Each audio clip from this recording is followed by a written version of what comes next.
big elephant in the room on CRISPR is how people might use it for aging, for example. Like there's David Sinclair, the author of Lifespan, who I've had that giant book on Kindle for too long, so I need to read it quite soon.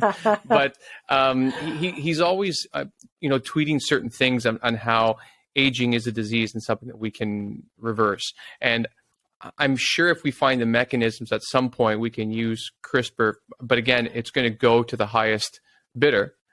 It's going to go to the highest bidder. Right. But also, we need to think about how we think about aging. Particularly, we need to distinguish between, are we saying we just want to increase lifespan, or are we saying what we want is to increase healthy lifespan? Because we're all going to die of something. We don't like that thought, but it is going to happen. All that happens is that you change the thing we die from and when.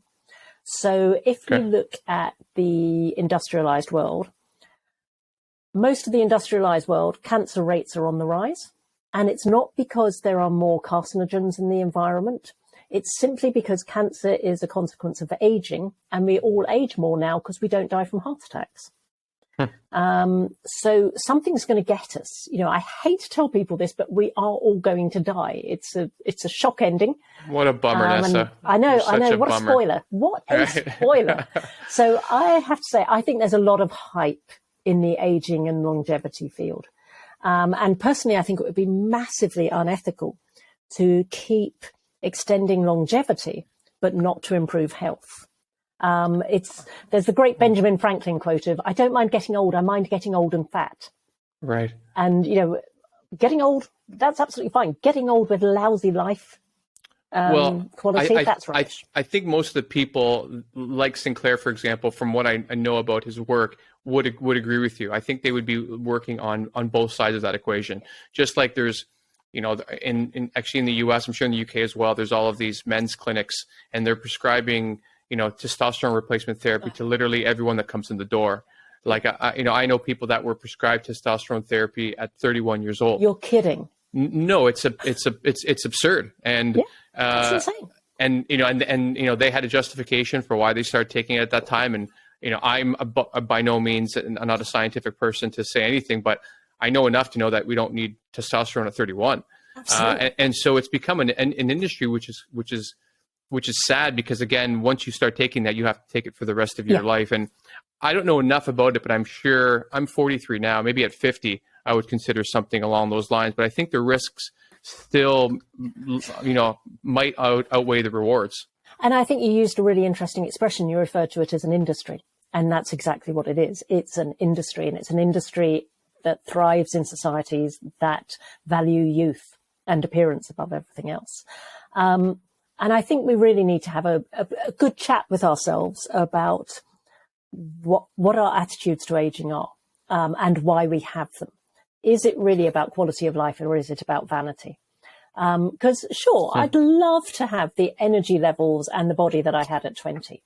However, if you said, okay, you can have that, but you also have to have all the social anxiety, the shyness, the lack of self-confidence, etc., I'd be like, no, I'm fine with the decrepit carcass that I'm in at the moment, thanks, And I think we have to be, the fact that we change as we get older is not necessarily a sign that it's an illness. It's a sign that that's natural life progression. Now, one has to be I should never use the phrase natural, because who knows what natural means. Natural means dying in an epidemic when you're 4. Natural means, dying from a heart attack when you're 40. Right. That's a nice disclaimer. Yeah. So I need to be careful about that.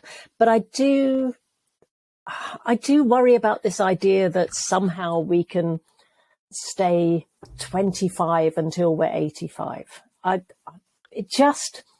Also, again, it comes back to the health inequalities thing. That is not going to be available to everybody. And when you also bear in mind that population growth is driven not by increasing birth rates, but by decreasing rates of death. Right. There's also a really big ethical question there. You beat me to it. The next thing I wanted to talk about was the elephant in the room, that even when we talk about climate change, nobody ever talks about that overpopulation. We are the biggest threat to the environment. The amount of energy we consume, the amount of waste that we create. So that seems to be part of the equation when you're thinking about gene editing and longevity and all of these things.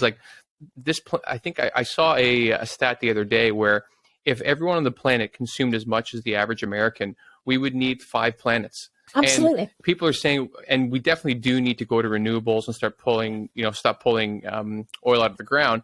However, we still need to pull out, lithium for batteries. We need to pull out like all these other things for our phones and our plastic nonsense that we've created here. And absolutely, there's very few people that are even talking about these things, that if you can now edit genes, then okay, maybe if you, instead of having 2 kids, maybe you'll want to have 5, or like, and no one wants any restrictions on their life. Like I think we can agree when China did the one-child policy, it was a bit drastic, and the way that policed it was also drastic. But if we end up in a position where there's 15 billion of us or something on the planet, like at what point do you not say, like, listen, rabbits, stop doing this? Exactly. It's a really interesting one, because it's to do, the rise in populations is to do with declining death rates. It's not due to increasing birth rates. And we also have to take into account that it is not simply about numbers, it's about consumption by those numbers. So a child born in Bangladesh will have 1/12 of the carbon footprint of a child born in America. So you could have 12 kids in Bangladesh. Well, you could have 11 kids in Bangladesh and still not have the impact of one American child. Wow. I'm sure Europe is pretty much the same sort of numbers as the US. Probably similar. Yeah. So it's about consumption. It's not just about simple numbers. And it's really interesting how that birth control thing, it's always people over there must stop having so many children. We never go, people over here must stop living so long. Absolutely not. It's always people over there, usually people from different races, usually non-white people. It's all them causing the problem. And it isn't. It is us. It is the privileged North.